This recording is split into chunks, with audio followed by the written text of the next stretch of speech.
Tomica Bajsić, New York, Chicago, Hollywood. Držim u ruci crno-bijelu fotografiju, 20x26. Louis Armstrong svira trubu.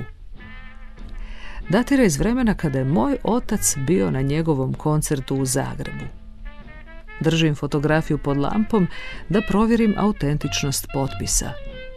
Best wishes, piše crnim flomasterom. Louis Armstrong.